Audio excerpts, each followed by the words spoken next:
2, ready. We're two not cops, we're just two guys. We used to be cops, now we're just guys. Two not cops.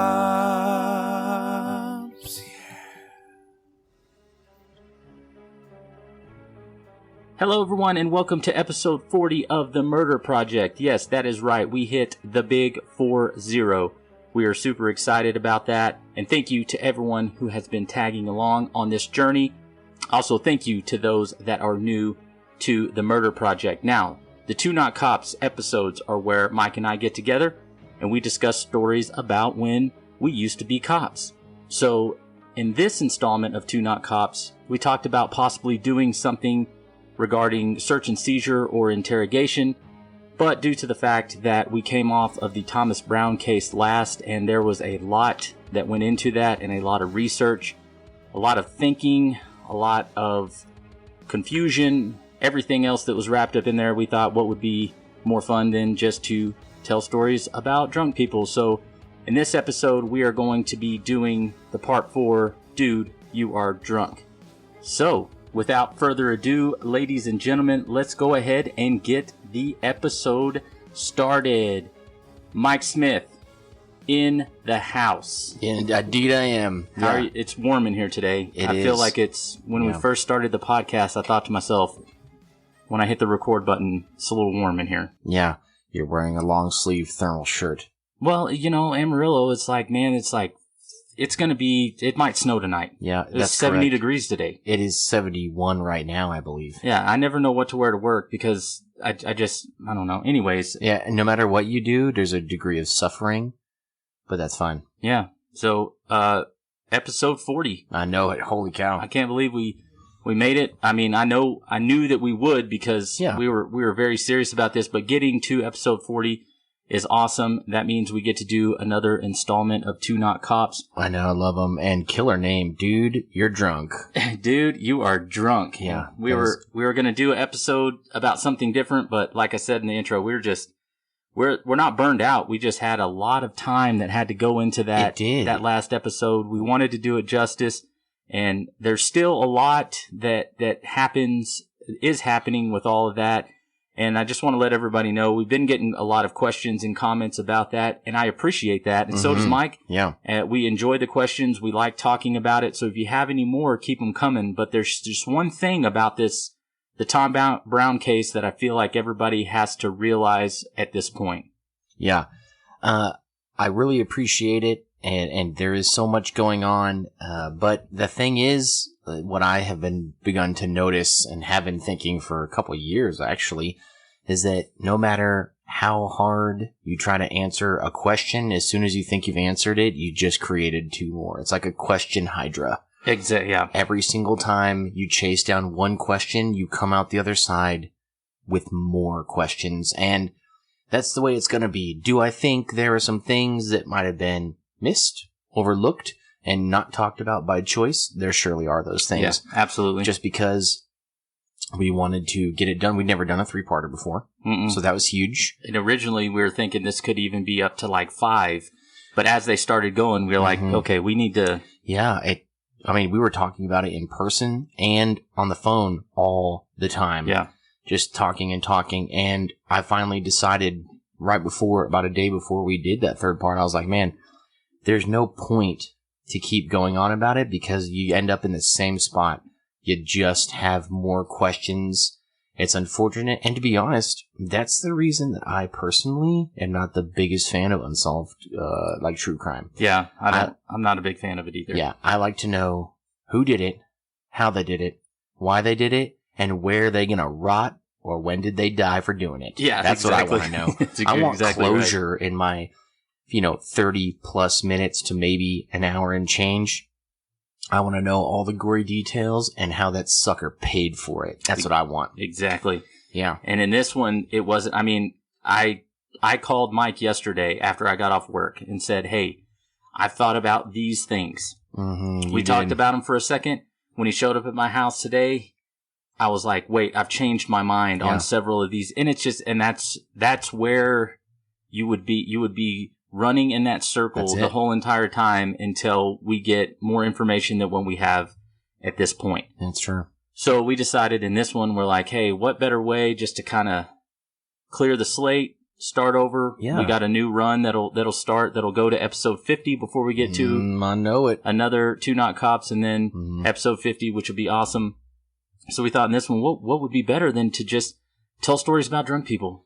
Because there's no shortage of it. There is no shortage. No names, of course. No, we can't say no names. I could even tell stories about myself or something, maybe. Yeah, Never know. I would too if I drank. Yeah. What are you talking about? Which I actually don't anymore, but yeah, so that one. I'm sorry, I actually don't anymore, but I have no shortage of stories about when I did, and Yeah, it's been a couple of years now, so good job, man. Good job. I've got 3 years sobriety, so I'm super excited about that. Sometimes, congrats, that's great. Thank you. We tell a lot of personal information, but I feel like some of it is not in the podcast because it's not relevant. But this definitely, that's just a little piece of my journey that goes along with that. But so I say to anybody out there, if you're having a problem, or if you think you have a problem, or if you don't think you have a problem, which is the bigger deal, there's always resources out there. Or reach out to me if you think you have a drinking problem, you don't know where to go with it. Hey, I tell you what, I've been through quite a journey. Yeah, so it has been a journey. I don't mind talking about that on a one-on-one level, but this episode is going to be about other people,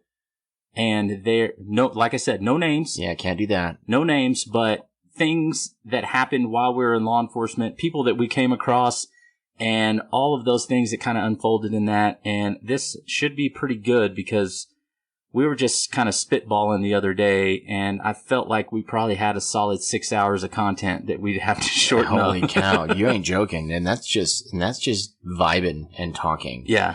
How quickly they unfold. In fact, I'm going to go ahead and get started. Get us started, Mike. Yeah, so I wouldn't even on the street a year yet. I work the south side area of Amarillo. And this was about 5 o'clock, so I had just been on shift 5 o'clock in the afternoon, right? Yeah, 1,700 hours. Yeah, 1,700. Yeah. It wasn't even 1,700 when I got the call. I think it was about 5 o'clock when I got there. If you don't know military time, learn it. It's far more efficient. It is. So I get a call for a blue pickup blocking a parking lot in front of an ice cream shop here in Amarillo. So I cruise on over there, and as I'm pulling in, sure enough, there's like this old model, like blue S10. I love S10s. Yeah, an older one, yeah. So a little more squared, and it had like the long bed on it, incredibly rare, and blue. And so I pull up behind it, and I run the plate, and I jump out of my car, because I could see a dude in there. And I'm walking up, and I'm not even 15 feet from the car, and I can already smell the booze. Nice. I'm like, oh man, this dude's tuned up. And so I get up to the driver's side door, windows down, and this dude is passed smooth out. Just full, like arms, not even holding the wheel, just limp at his sides. He's passed completely out. But the first thing I notice as I'm walking up is the idle of the engine is off. Like it sounds like he's not idling. It's because his vehicle's still in drive. He passed out with his foot on the brake. Nice. Which was weird because I didn't see the lights. His brake lights weren't on. Oh, yeah. So I was like, holy cow. So I open his driver door and I kind of nudge him. He doesn't move. I'm like, hey man, hey, sir, hey. He don't move. So I lean in past him real quick and turn off and put his truck into park and then turn it off. That's when he wakes up. His foot's on the brake, luckily, so it goes right into park. And he looks up, and this dude is so schnockered, he can't hardly talk. I'm assuming he's trying to ask me what's going on. And instead he's like, hi. And I'm like, sir, do you know where you are? And he starts looking around. And for anybody who knows what I'm talking about in this very moment, you know that look. Yeah. When somebody who's drunk wakes up and does that, I just woke up in another dimension stare, and they start looking around while their brain rapidly tries to collect data. Yeah. We've talked about the OODA loop before. This is like the OODA loop. Yeah, your brain. It takes a little longer to get there. Yeah, so much longer. And then I notice that he is, from the waist down in his blue jeans, soaked in in piss. Yeah. I'm talking soaked Yes. from his. Comes up a lot. It does. It's going to come up a lot. It's very common with people like, and this dude, there's no way this guy can be anything but been drinking all day, right? And he finally starts to collect himself, but he keeps trying to close the driver door. And so I stand in the way of it, and I'm not a little dude. So he can tell, I'm sure by now he's putting together that he did something wrong, but he's like, no, I'm okay. No, I'm okay. I'm like, no, man, I'm a cop. I got called here because of you. Something is not okay. So I need you to like give me your ID. He gives me his ID. And while I'm running him, I'm asking like the basic questions like, bro, what are you doing? You know, you were passed out here with your foot on the brake. Your truck wasn't even parked. What are you doing? Of course, he's waiting for a friend. His friend has no name. Oh man, the one guy. Yeah. My buddy. I'm waiting for my friend, my buddy. What's his name? I don't know. I can't remember. It's wild. They call him Speedy. Yeah. And you're like, what? They call him the Big Chill. Yeah. Yeah, exactly. Like, So, I'm like, hey man, I know that you're just super drunk. There's no way out of that at this point. And you peed yourself. And he looks down and he like starts grabbing at like his thighs, the inside of his thighs, and he's like, oh, yep.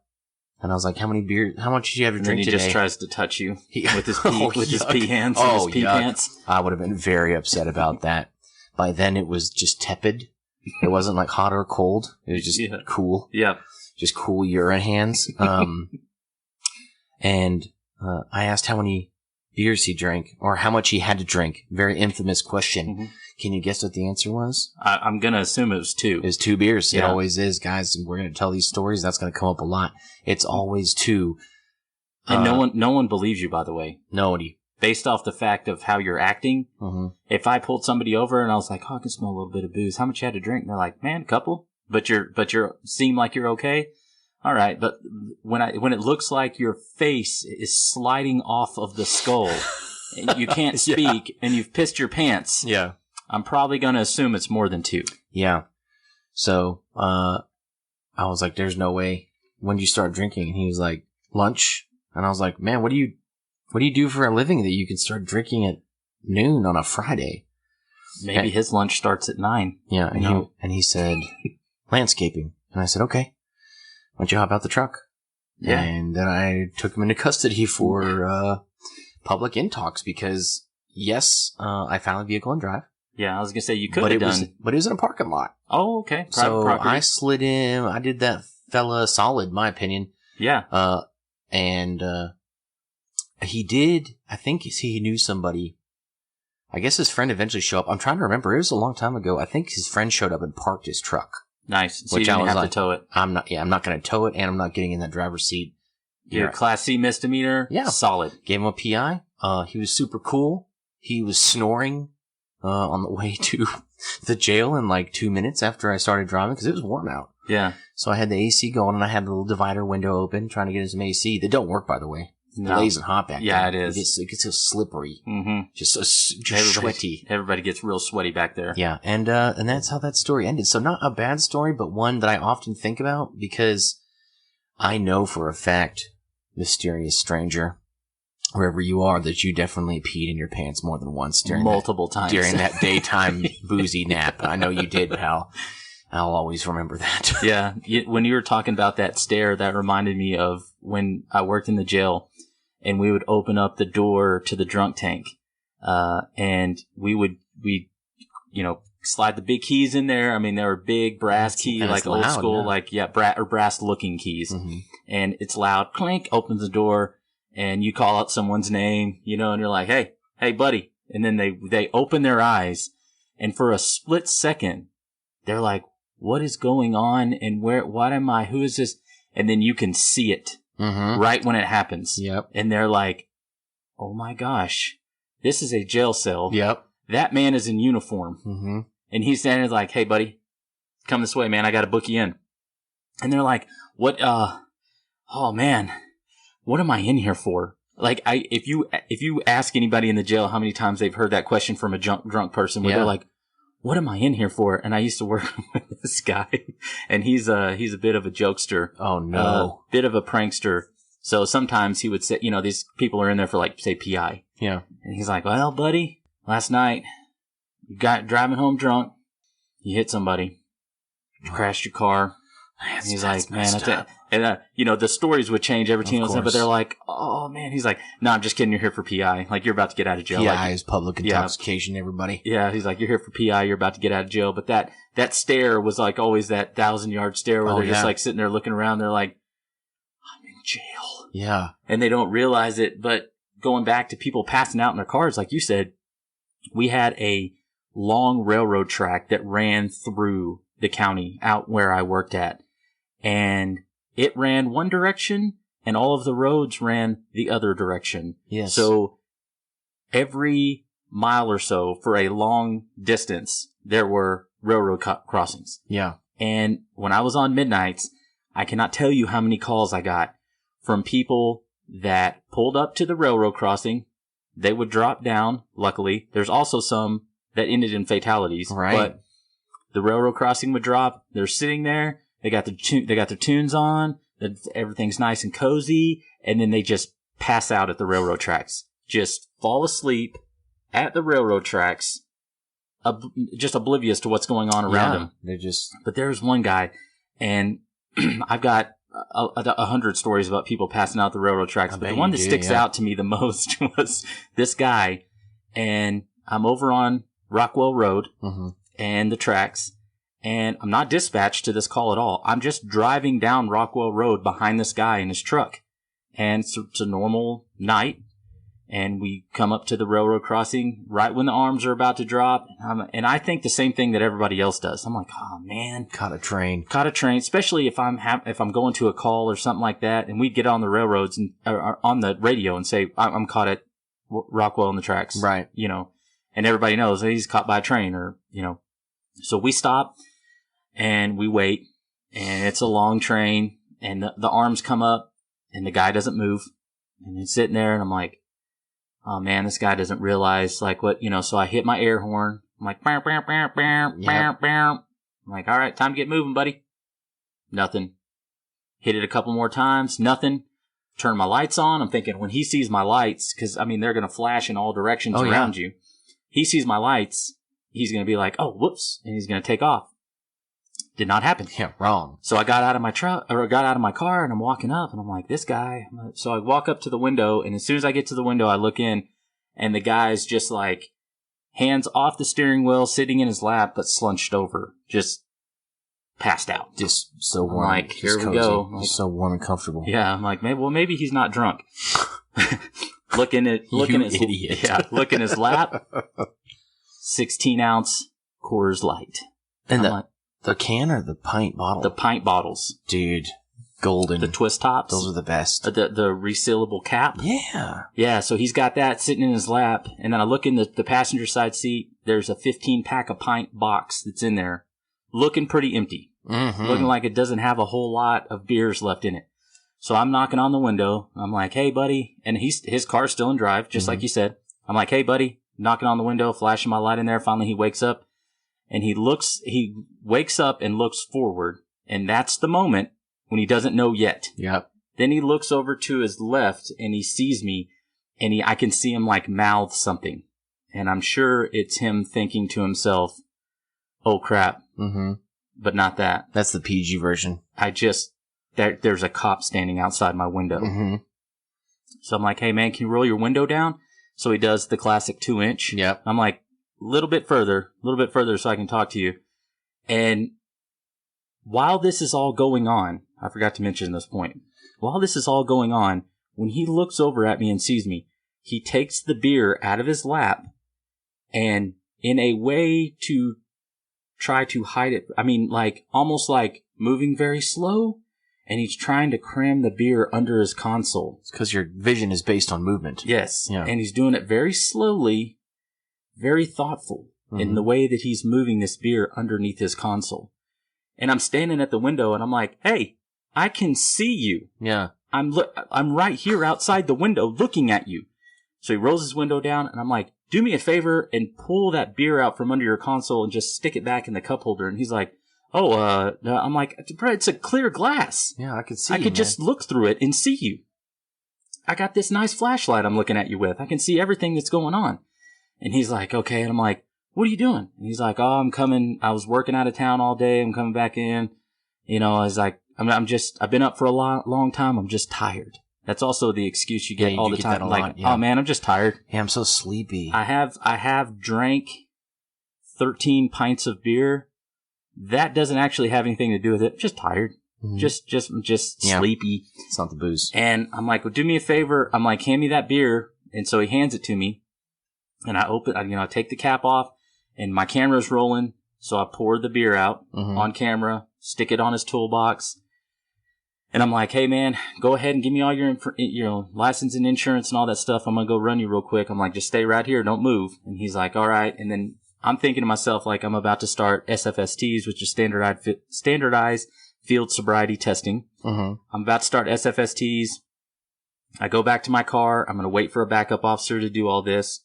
And because we're parked right at the track, so we're going to need to move. And I run him and I'm looking and I'm like, this address is awfully close to where we are. I look over up to the left from where we're at and I'm like, his house is literally right there. Yeah. Right next to the tracks. Like on the other side, the next plot of land, right there. I'm like, I wonder if that's it. So I walk up to the truck because I'm going to ask him. Yeah. Do you still live there? And when I get up to the truck, the guy's just guzzling another beer. And I'm like, bro. As he's in mid-chug, I just reach in there and take it out of his hand, spilling beer. I'm like, what are you doing? And he's like, I know you're going to take me to jail, so I thought I'd just get one last one in.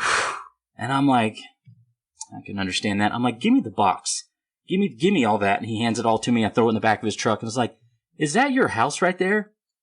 And he looks up. And up until this point, I don't think he realized how close he was to his own house. Right, yeah, he hadn't and thought he's about like, it. He looks over, he's like, yeah, that's my house right there. That's where I live. And I'm like, go home.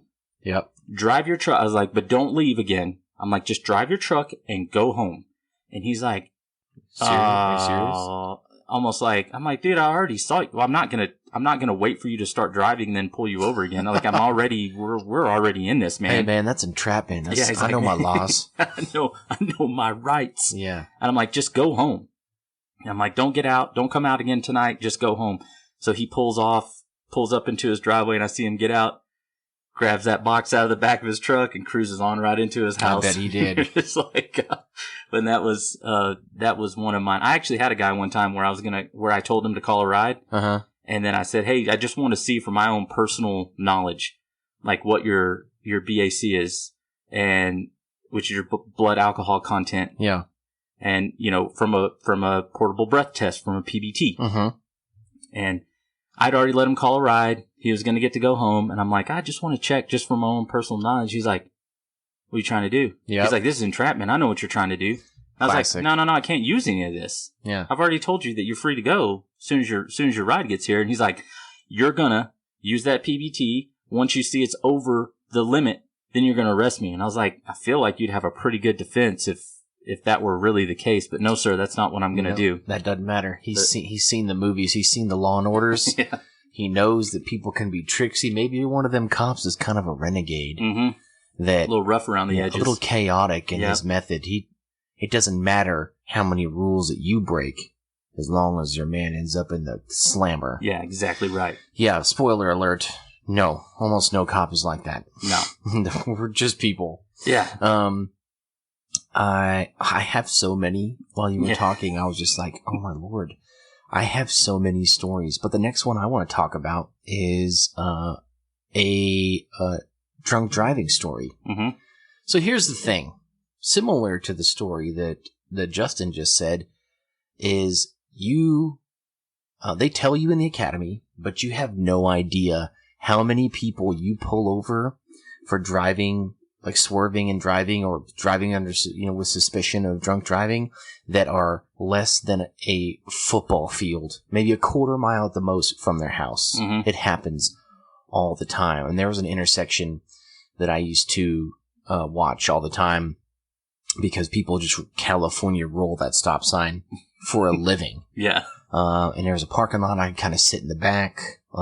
It was just at the right angle that you would look left and right. If they even did, you wouldn't see me. They'd run it. Bam. Light them up. Code 2 normally stops them. And if not, I can go to code 3, Code 2 is just the lights, front and back. No siren. No siren. Code 3 is lights, front and back, and siren. You don't want to be doing that too much at night, because if you're in the wrong neighborhood, people will call for you disturbing them. Yeah. And if you're wondering what kind of neighborhoods those are, you're not living in one. Yeah. And so, I take this, it's this guy.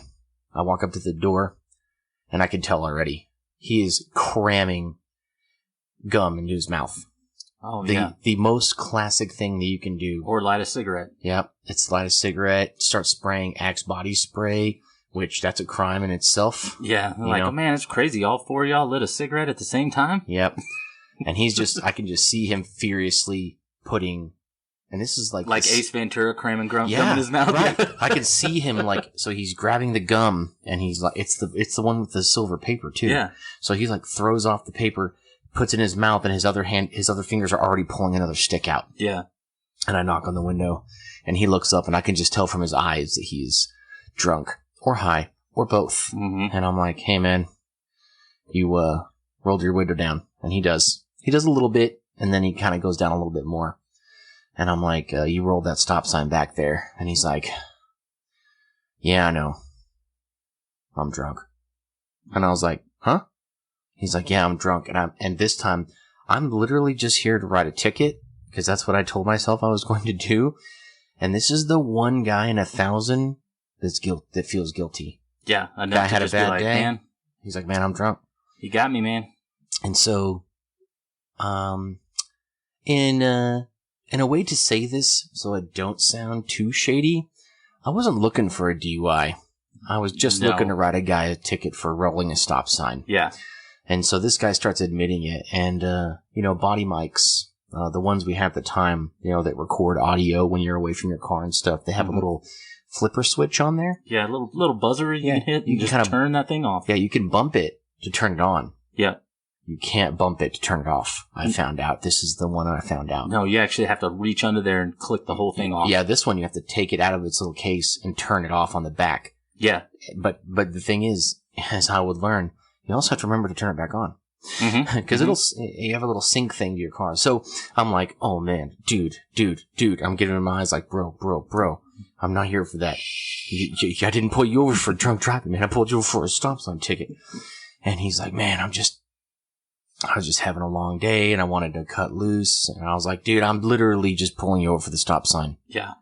And I don't want this to go any further. But despite my initial impression, this guy he's like, nope, I never drink and drive. Today I'm doing it and I'm going to pay for it. Yeah. And I was like, I don't know, man. I'm not really feeling it. Yeah, I know you're feeling it. Yeah. I'm not feeling it. Maybe you met a guy that's very, very pragmatic and reasonable. Mm-hmm. And even though he's a police officer, people have bad days.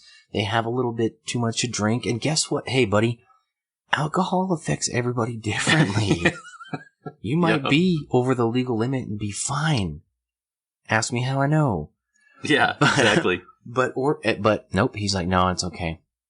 So, I'm like, okay, here's the deal. How far are you from your house? Well, I get his license and I look and I'm like, how far are you from your house? Because I'm not sure if this is his actual address. I ran into that a lot too. Yeah.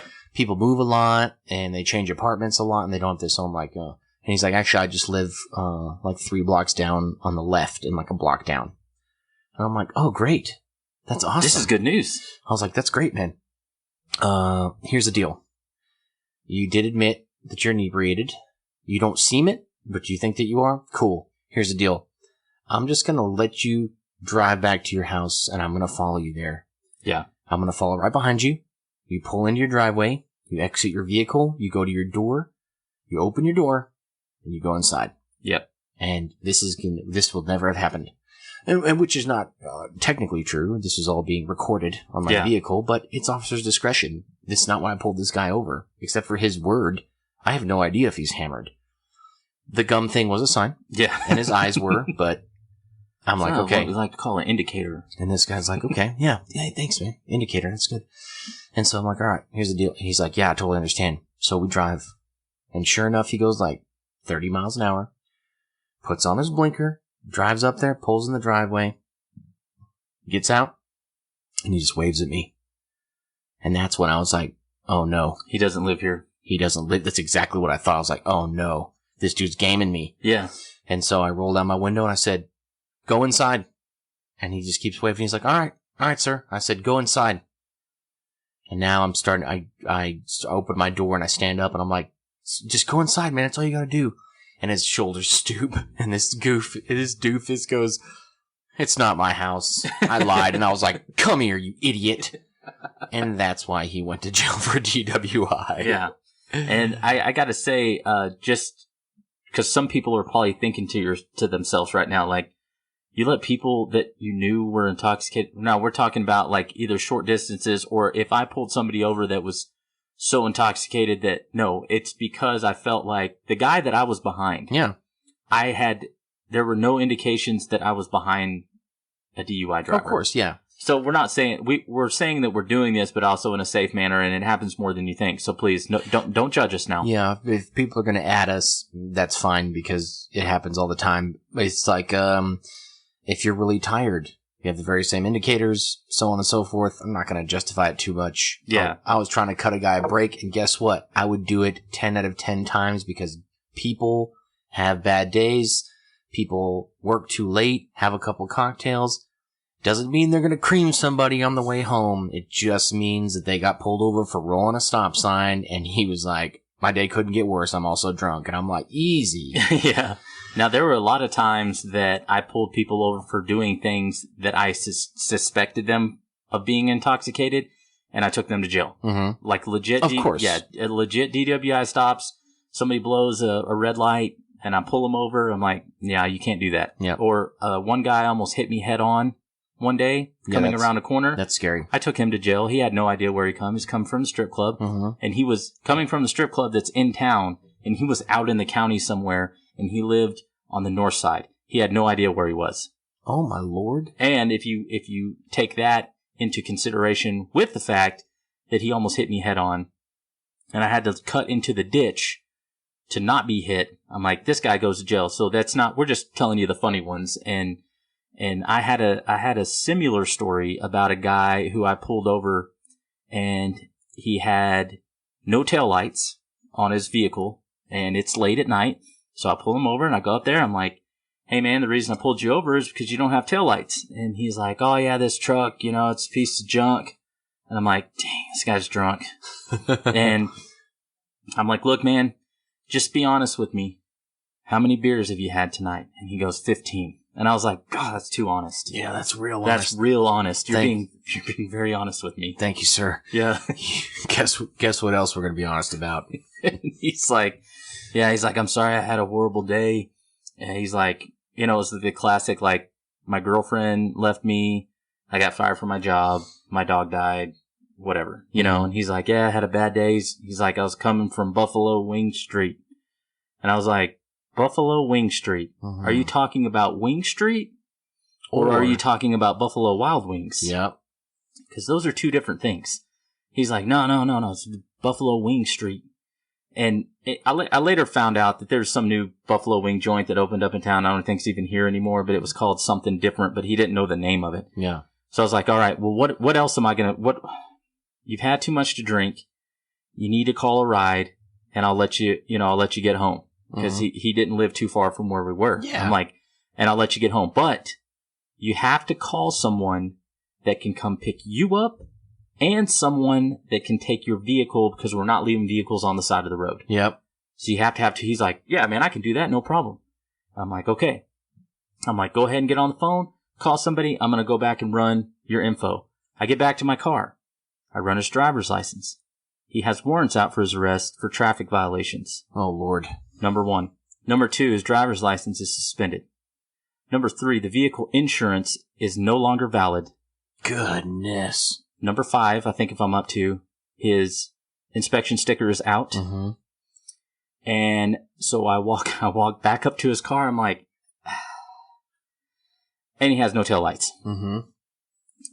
And he's intoxicated. So I'm up to like 7, 8 different things that this guy had. And I've already told him, like, yeah, this guy's a train wreck. Hey, I'm like, if you're honest with me, man, I'll help you out. And then I get back there. I'm like, what am I going to do about all of this now. Yeah. And so I go up there and I'm like, hey man, your license is suspended. He's like, yeah, I got suspended. He's like, I can't pay the surcharge fees. I can sympathize with that. Sure. They get out of control pretty fast. They do. I'm like, your insurance is expired. He's like, can't afford to pay it. I'm like, registration's out?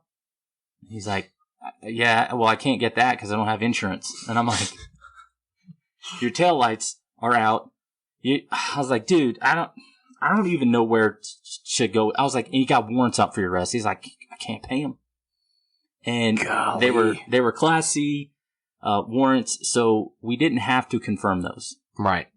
Sometimes it was like two tickets, and I think they were out of the city. And when dispatch told me he's, was a 99 two times right. APD or something like that. So I'm like, okay, he's got 2 tickets out of APD hadn't paid for, and I just said, don't confirm. Yep. And sometimes they wouldn't confirm them. Now, if you're doing a warrant roundup, you're not going to get so lucky. That's right. You're going to go to jail. You're going to go to jail. But I said, don't confirm them. And he comes back. He's like, hey, well, I got a ride. Someone's coming to pick me up in the vehicle. And I was like, no one can drive this car. Yeah. Now I'm the liability to that. Right. And he's like, well, what am I supposed to do? And I was like, here's what we're going to do. I will let you leave with your sober driver, but I'm towing your car. And he was like, oh man, I'm like, dude, I can't. Yeah. Dude. I can't. I cannot let this vehicle leave with somebody in it. Yeah, I'm doing you a favor, but hey, buddy, Yeah. I can't do nothing about that. Do you not see the solid I've done by not taking you? I mean, just all of this stuff. I was like, I got to tow your car. And he starts to get mad, and I'm like, or not. That's fine. Or not. We can just do it the other way then. I don't even have to take you to jail for the DWI. I can still hit you with 8 additional Class C violations And 2 warrants. and 2 warrants Yeah. or whatever. But anyways, that story, like that one. So I towed his vehicle, and I told him, I was like, this old Bronco, very noticeable. I hope I don't see you out It's again. like an 80s model Bronco? Yeah. Ah. Yeah. I was I like, had one. yeah, those are, and I like them. Yeah. This one was a little beat up, but I told him, I was like, They always are. this is it. I'm like, if I see you out again, Mm-hmm. just knowing what I know now, Mm-hmm. I'm going to take you to jail. Yeah. I'm going to pull you over and I'm going to take you to jail. And to be honest with you, I never saw that dude ever again. Maybe you took it to heart, or maybe just circumstantially you just never saw Just him never again. ran into him again. Yeah. Yeah, it's crazy how in those particular situations, because a lot of guys out there, a lot of guys and girls, police officers, cops is what I'm talking about, try to do people favors, and especially when you're new, you're newer, because you don't know that most people are going to try to get over on you on principle. Mm-hmm. And that may sound a little like mean or dark, but it's true. Just because of the uniform you're wearing, nobody actually cares who you are, but you are a figure of authority, and so they're going to do whatever they can to get one over on you. Every sob story, they're going to run, they're going to fight, they're going to make claims that you hurt them and stuff like that, and it's just bonkers because a lot of times, even when you're just trying to do somebody a solid, just because you are a cop, they have no idea that you're just honestly trying to help them. Yeah. And you're like, stop. Whatever you're doing, just stop. Yeah. Just go to jail, man. They're like, I got to get one up on him before he gets one That's up on right. me. Yeah. And this guy, like I was behind him and I just noticed he had no taillights. And that's why I initiated the stop. He wasn't swerving all over the road. Yeah. And like I said, I said this just a second ago, but trust me when I say this, we arrested a lot of people for DWI. Of course, yeah. But there's some that we let slide, and that's all we've talked about so far. Yeah, of course. And the point is, we're just talking about drunk people acting foolish and the experiences. Because, I mean, to be honest, I could talk about this all night. Yeah. The more I get to talking about it and thinking about it, the more I remember. Oh, like yeah. anybody. But the last one that I will say is I get a call for a strip club here in Amarillo, around 45th and Bell Street. Around that area? Yeah, around that area. Yeah, if you've listened to episode 1 of the Dr. Saunier murder, it would be that strip club just a little ways down was where I was parked, set up on Dave Shepard's apartment. Nice, Yeah. nice, Just nice. a little tie-in there. Oh, that is nice. Go back and listen to episode 1 if you haven't. holla back. Or 1 and 2. That's good, man. Yeah. And it's for a drunk guy who got kicked out of the club. Not at a strip club. Shirley. Golly, that's Yeah. crazy. First time ever. And then we get it on my way there because I'm coming a long ways. And I'm not really in a rush. Mm-hmm. Because Hopefully he'll be gone by the time you get there. It's late and it's like a weekend night, and so it's just a lot of traffic. Movies getting out and stuff like that is what it felt like, I remember. And we get a second call for a possible robbery right across the street from said strip club. Mm. Same description of the guy. Nice. And so I get there and I look around, I don't find nobody. And so I go in to ask the people at the door. I'm like, hey, did somebody get robbed here? Like, where's the guy that y'all threw out? They're like, man, I don't know. We just pushed him outside and he was a little aggressive. He's super drunk. He was a little aggressive, but we just pushed him outside. Well, then he went to go leave her on the side of the building and he's in flip-flops. And he must have peed on him when he was in the bathroom because he just slips and falls and just busts his face open on the front of this car. And then he just stumbles off. Nice. And so I'm like, really? He just stumbled. He just slipped on nothing and busted his face open. Mm-hmm. And they're like, dude, we did not touch the guy. I was like, we can pull up the security footage if you want. And I was like, no, I need to find this guy first. If I think that did happen, I will come back and see that. Mm-hmm. So he's like, I was like, my audio's running. I heard that you said that. So if I need it, I will come get it. But for now, I just need to find the guy because there's also a report of a possible robbery. And so I go out and I go around the side of the building, and it was a different way that I had came up originally. But sure enough, there's this trail of blood where this dude had fallen and cracked his nugget off the front of this car and just bled everywhere. Oh, yeah. And so I look around, I start following. It's a very obvious trail. He's running like a faucet. Yeah. That's how you know somebody's been drinking. Yeah. It's thinned out. And I cross it. It goes across the street.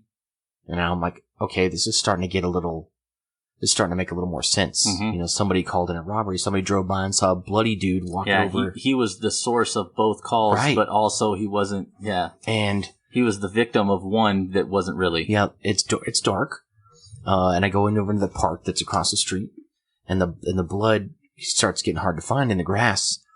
But I just keep looking, and there's like a bunch of tiny little rolling hills right there on that corner. It's kind of lumpy, Mm-hmm. I guess is the way I could describe it when you look at it.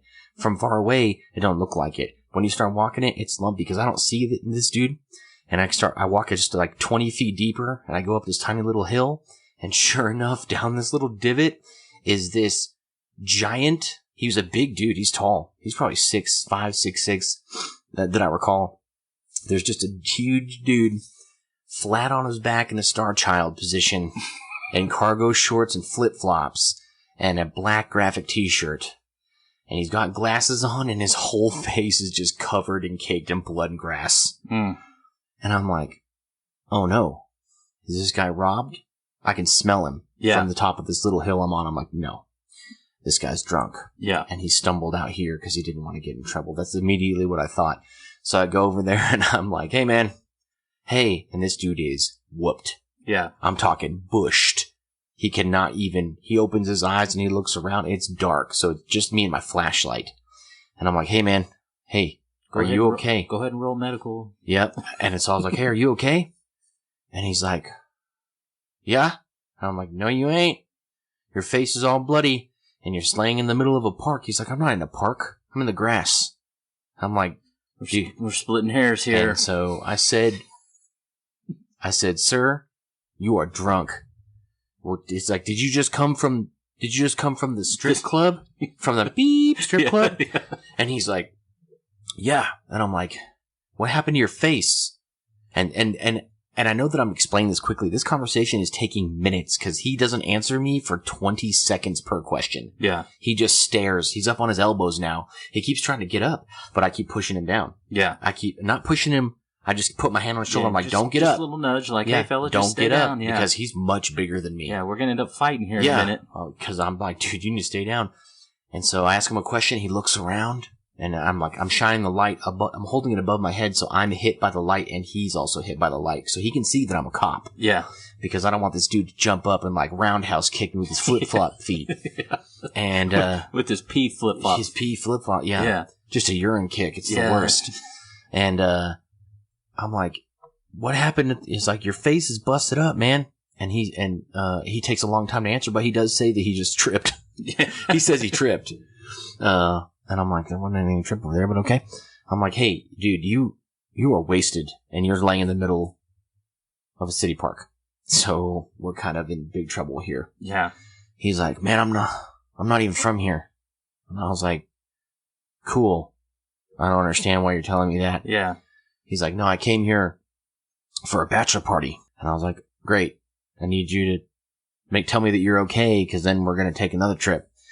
And he's like, where's my wallet? I had like $4,000 in there. Oh, shit. And I was like, no. Yep. Well, guess where his wallet is? Just under him. Oh. Not in his pocket. It's out. And open. Like, wallets come in half. Yeah. So it's like wide open. Yeah. Just under him. Still Anyway. bifold. Yeah, this dude was completely schnockered. So to wrap things up, he gets in trouble because he can't answer any of my questions and refuses to try to cooperate, even though I try to help him a little bit. Mm-hmm. And I was like, yeah, call your friends. He's like, no, I'm not getting them in trouble. I'm like, okay, then you're going to jail. He's like, why? I'm like, you're wasted. Yeah. You busted your face off the grill of somebody's car, then you walked into a city park and fell over. Yeah. It's not okay. It's legal. We can't. This is a situation that I cannot leave you in. Yeah. And so he ended up getting in trouble. But after I did try my best to try to help him out, but he just would not give me anything to help him with. And so this is an example of that. The guy was a danger to himself or others. Obviously, he ate the grill of a car on his way out of a strip club. And then instead of calling for help, calling for a cab, Uber wasn't a thing then. Yeah, that's true. Calling his friends, which he wasn't with them. Well, I also found that very strange and suspicious. Yeah, I went to a bachelor party. I'm by myself, though. Yeah. Sad, I guess, in a way. But instead, he just wandered out into the dark of a park and fell down on the grass. And I fully believe to this day that he was just going to lay there until he was sober. Yeah. And then then sleep one off. Yeah, just star child. Yeah. Flopped out in the grass, yeah. Someone walking their dog the next day would have been like, next morning. Yeah. There's a dead guy in the park. Yeah, exactly. Yeah. After they would have been like, oh man, that wallet's pretty stacked. Let me just take a little. You know what? For my troubles. Yeah, let me get an ID on this guy. Oh, look, $4,000. Yeah. He did have a ton of money. Had a At the stack on time, him. it was at the time when I booked him into jail and they had to count it. It took a long time to count it. It was almost $4,000. That's crazy. I have a good one, but when you started talking about that guy hiding in the grass, it reminded me and this guy I worked with. He's a hilarious dude. He was my corporal at the time. But there were some guys that were leaving the Midnight Rodeo because it's not open well, that place isn't open anymore either. And he was going down 45th where it turns to 46th. Mm-hmm. And there's that curve there I think there's an elementary school there. And this dude just crashes into the fence right there. Oh, yeah. And I think APD was short that night or something like that. But happens all the time. Yeah, me and this other guy were dispatched over there to see if we could find it. Mm-hmm. See if we can find this guy. Well, we were out running a warrant or something, so we were close. So we're like, yeah, we'll take it. And we pull up like right after this crash happens. Mm-hmm. And we see a guy walking down the road. There's another car parked there, and this guy's like, hey, these two guys just crashed into this. It was like a barricade and a fence going around that corner because there was a school right there. It's a terrible place to have it. But anyways, the car is like smashed, crammed up into this corner, like just trashed. Yeah. And we see a guy walking down the street, and the guy's like, that's one of them. There were two. Yeah. The other one ran off. We're like, okay, so we jog over to the guy. And we're like, hey, stop. The guy won't stop. He starts giving us some trouble. My partner tases him. He's got a cigarette in his mouth. When he tases him, he falls down, bites the cigarette in half. Oof. We cuff him. We're like, where's your buddy at? And he's like, I don't know what you're talking about. We don't know. And we're like, dude, we know you're driving. We got a witness that's sitting over there that's gonna he said, right. He already said you're the driver. And he's like, yeah, you're right. You're right. I was driving. We just left the bar. We don't live in Amarillo. We live, they lived in like Dumas or something. He's like, we're heading back home. And we're like, where's your buddy at? And he's like, I was by myself. We're like, you just said y'all were heading back home. Yeah. And he's like, I'm by myself, man. I'm by myself. I'm like, you gonna leave your friend in the city he doesn't live in? Yeah. He's like, I don't want to talk anymore. I want a lawyer. There it is. Yeah. And nice. I was like, okay, all right. Nice, So we start nice. walking back over to the deal, and I'm looking across the park, And I see this little faint glow. And I'm like, what is that? So I tell the dude, I'm like, hey, man, take him back to your car or whatever. I was like, I'm just going to walk out here real quick. I just want to look at something. And I start walking, and I walk about 50 feet, and then I realize what it is. And I'm like, oh, man, this is great. And I keep walking, and I act like I'm lost. Like I don't know what I'm looking for, but I'm walking in a direct line to this light. Yeah. And I'm walking, and I'm cruising up, and I get about 20 feet away from him, and I just put my flashlight on him. I'm like, come here. Yep. And he's like, oh, man. And he starts walking over to me. I was like, turn around, put your hands behind your back. And he's like, I didn't do anything. I was like, just turn around, put your hands behind your back. So I cuff him up, and I spin him back around, and I was like, hey, man, I just want to let you know something. If you're ever trying to hide from the cops, it would probably be in your best interest if you don't have the glow sticks that you got from your drinks at the club on your necklace. Oh, my God. He had like 3 glow sticks. Remember those drinks that used to sell there in the little pitchers, and they'd put the glow stick in there? Well, he was taking them out and putting them on his necklace. Oh, so he was he was proned out in a field, laying there, and I could just see the glow sticks. Holy smokes. That is amazing. Yeah. And so that was the one, but 2590 was always an area of mine that I ran into a lot of drunk people. Oh yeah, busy. And there was a couple guys that I ran across, and one of them was the classic. It was kind of to tie into one of your stories where this dude got a flat tire, and I walk up and I get him out of the car, and he's just pissed all over himself. Oh no! And so when I ask him about it, he's like, "That's the one I was telling you where it's like, oh, this is just how the pants are made." And I'm like, yeah.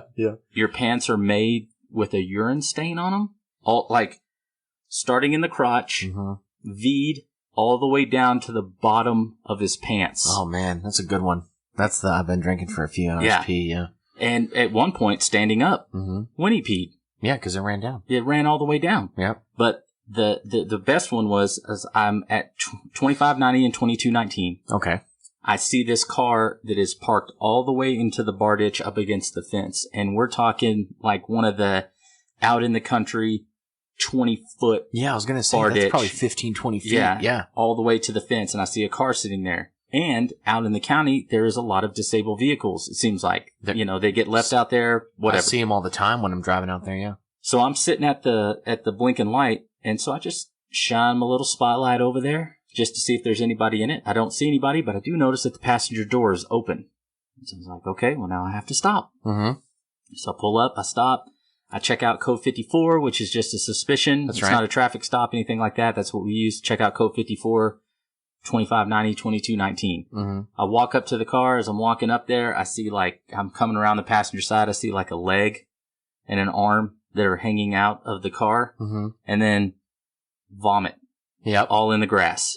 And I'm like, oh, this guy right here. Then I look over at the driver's side door, and there's vomit on the door, the driver's side door. Oh, yuck. So I wake the dude. There's some sort of like rifle in the back seat, which I don't perceive as a threat, at this time. And then I think later on it ended up being like a pellet gun or something like that. But I took the rifle out because he's drunk. Took the rifle out. I went, walked back, took it to my car. I'm just cruising around. Yeah. I wake the dude up. I'm like, hey, man. And he wakes up and he's like, oh, no. I was like, yeah. We're in a bit of a jam here, my friend. And he's like, listen, I'm like, hold up. You have any ID on you? And he's like, yeah. And he hands me his ID. And, I stick it on my pin, like on my shirt, stick it up under my pocket. And I'm like, what are you doing? And he was like, listen, man, God's honest truth. And then that's how I usually know what is about to come out of their mouth is a lie. It's like when people say with all due respect, they're about to say something that's not respectful to you. Yeah. And so he's like, listen, man, God's honest truth. I was up at Midnight Rodeo with my buddy, and he was driving. He was supposed to be the sober driver, and he left me here. And I'm like, oh, wow. Really? I'm like, coincidentally, your buddy just leaves you here. I was like, how'd he get home? We're out in the middle of nowhere. Yeah. He's like, his girlfriend's driving behind us. He's like, they went together. I was there, but he was supposed to drive. And I'm like, no. So he's your designated driver, but he met you at the bar with someone else. Uh-huh. And he's like, yeah, well, we're supposed to meet up anyways. And I'm like, just stay here. Because I thought he was driving. Yeah. He threw up. He got out, went to the passenger side, puked. Yep. Here's where we are. Finished emptying out. Yeah, finished emptying out. Here's where we are. I go back to my car. I run him. And then I look. I'm like, after midnight, it was officially his birthday. So today, on that day, it was his 21st birthday. Oh, wow. And I'm like, well, I guess he could have went to the midnight rodeo at midnight. Yeah. Did a power 2 hours. Easy to do when you're 21. Yeah. Yeah. Just hammer drinks. Yeah. And then as I'm about to get out of my run him, he's clear. Also, coincidentally, lives like a mile down the road. Yeah. From where he's at.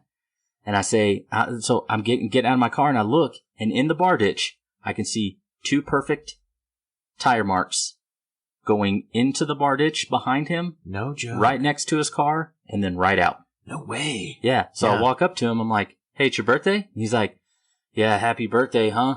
And I'm like, well, I mean, I bet it was good up until this point. Yeah. He's like, well, it was good until I started puking. And I was like, all right, break it down for me. And he's like, we left the midnight rodeo. I was too drunk to drive, so my buddy drove my car. He's like, when we got up to the stop sign, I started throwing up. So he pulled over into the bar ditch. I was puking. His girlfriend pulls up next to us, says, we got to get out of here. The cops are going to come.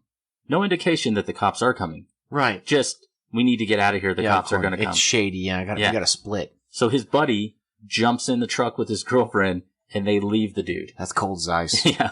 That's cold as ice. So he walks around to the driver's side, gets in, shuts the door, because he's going to drive himself home. Yeah. Pukes again, realizes, terrible idea. Yeah. Gets back out of the car, goes back over to the passenger side seat, throws up some more, then passes out. Goodness, what, did he eat a Nacho Grande platter before he got there? Dude, there was so much puke. Oh, that's nasty. Not to mention, like, this one lady I pulled over one time, she had thrown up in her purse.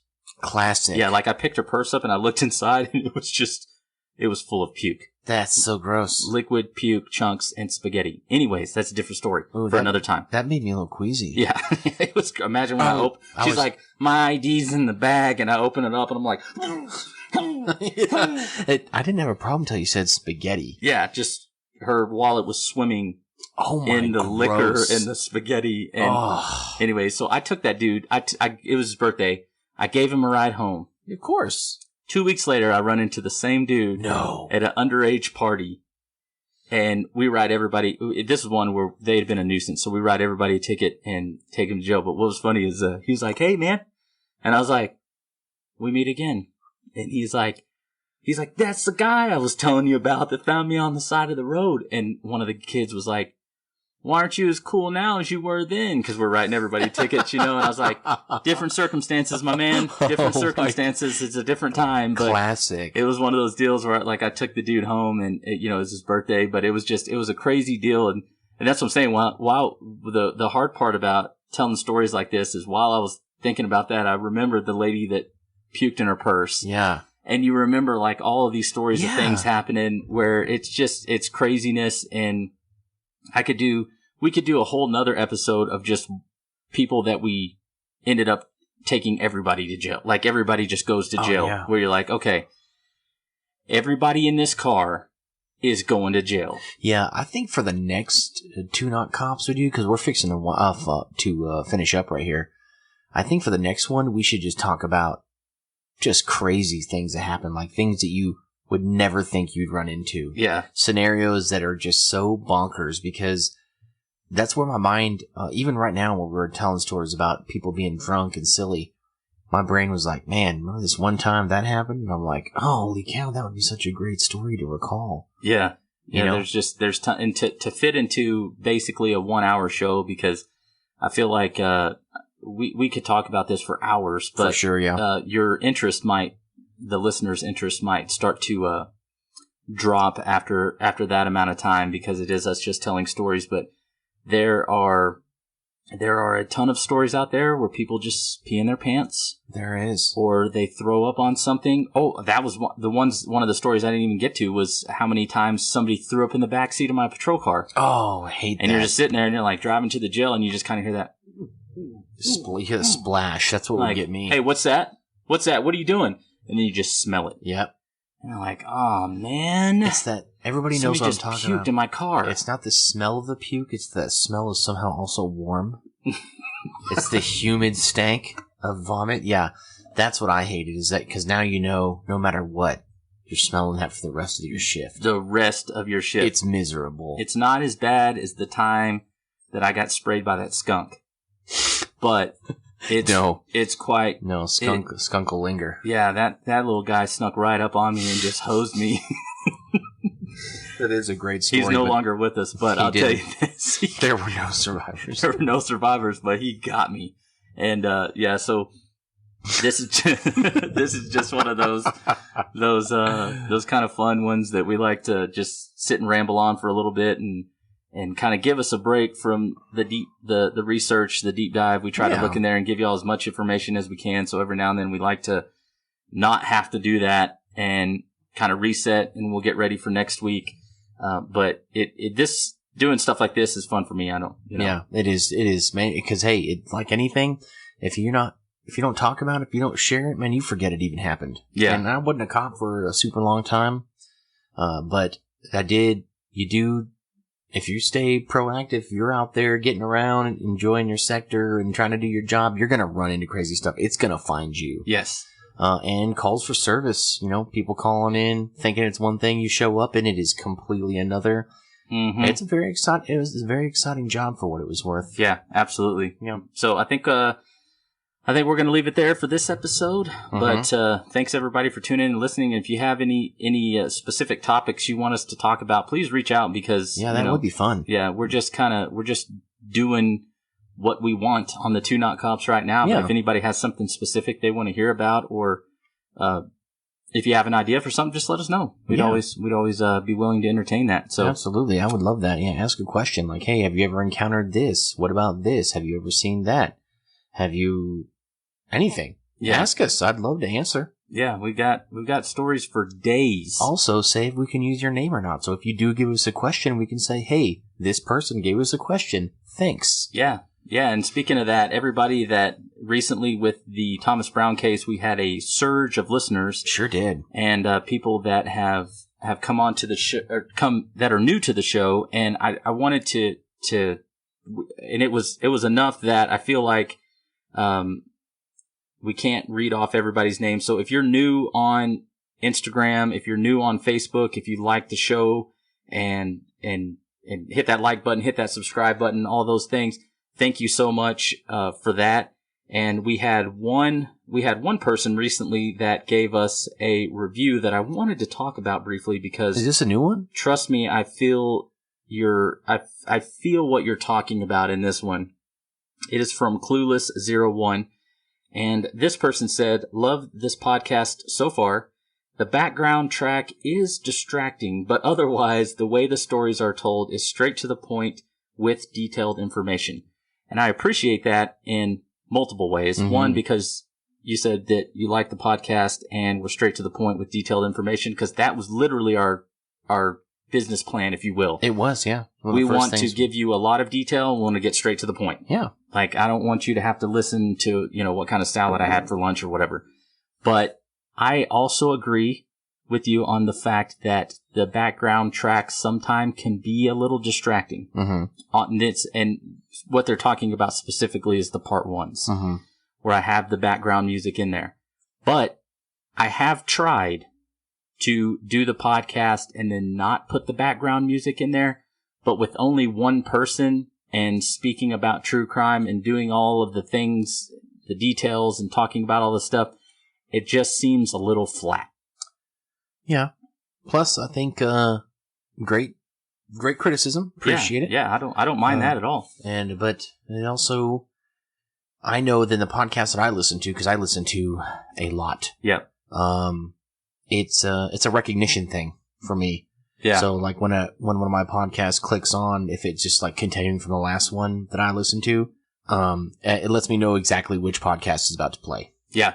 It's not just the voices, but it's also sometimes the music. But yes, even in some of the ones that I listen to, the part ones, I'm like, it somehow seems louder this time. And I get it in my head how often it repeats. Yes. You know the exact, Yep. yeah, you know when it's going to start over. And I actually lighten that noise. You have recently, yeah. Down to where if you're listening on headphones, you will hear it. Mm-hmm. If you're listening in your vehicle, there's a good chance that you won't hear it that much at all. The white noise will wash it out. Yeah, exactly. So, but yeah, I guess what we're saying is, if you guys have anything you want to tell us, I mean, I'd like to get to know more people out there. I'd like to answer as many questions as I could, and I'd be willing to answer questions about myself to a certain degree, obviously. I don't want to give away too much information. I mean, I did have my identity stolen one time. And then, terrible. Yeah, they gave it back. Yeah, they're like, oh, never mind. Whoops. Yeah, no, just kidding. We didn't mean to take this one. Yeah, I did have my identity stolen one time, but it was just for my phone's SIM card. Yeah. But yeah, just let us know. I'd like to get more of a presence out there, get to know people, answer questions, and I would love to find out what people want to hear about because, we know, we're pretty smart. We're not super smart. We're pretty smart. We can do the thing. We can answer the questions. Yeah. Especially if it's about the types of things we talk about in this podcast. So hit us up. And if I don't know, I will find the answer before I tell you. Yeah, I'm not just going to wing it. And the same thing with Mike. Like we've talked about stuff before that people have asked us. We had a lady that reached out to us today asking a specific question, and we talked about that. I'd already answered the question, but I also knew the answer to it. Right. But if there's something that comes up where we're like, we want to make sure and give you the best answer, because one of the things that we're trying not to do on this podcast, which I feel like some may not try as hard at, is we're not trying to spread any misinformation about cases, because it's so easy, going back to the Thomas Brown case, when somebody gets something wrong and then records it, how many times it's told, that same story is told again. Yeah, and it muddies the water. We don't want to do that. Yeah, we're trying to stay away from that as much as we can. Yeah, so thank you guys so much for being a part of the show. We are super pumped that we made it to episode 40, and we're going to keep pumping out content as our schedule permits. Thank you for being a part of this ride with us. So until next time, we will see you guys later. Bye. Bye. Thank you guys so much for tuning in and listening to this episode of The Murder Project. Our numbers are going up, our downloads are going up, and we have you to thank for that. If you're looking for us on any of the social media platforms, you can find us on Facebook. We're at The Murder Project. If you need to search for us, we are at facebook.com/podcasttmp. If you're looking for us on Instagram, we are at The Murder Project. And if you're looking for us on Twitter, we are at The Murder Pod. Also, don't forget, whatever platform you're listening on, if it's available, go by, hit that like button, hit that subscribe button. If you're listening to us on Apple Podcasts, hit that subscribe button, leave us a review, and hit that 5 stars. Give me the 5 stars. Give me them 5 stars all day. Yeah, all day. Also, as mentioned, if you have a longer form question or comment, we do have an email that is contact@themurderproject.com. And as always, Mike or myself will get back to you quickly. Sometimes both. Yeah. Thank you guys so much for tuning in and listening to this episode. We look forward to speaking to you in the future. But before we go, always remember, head up, eyes up, and stay alive.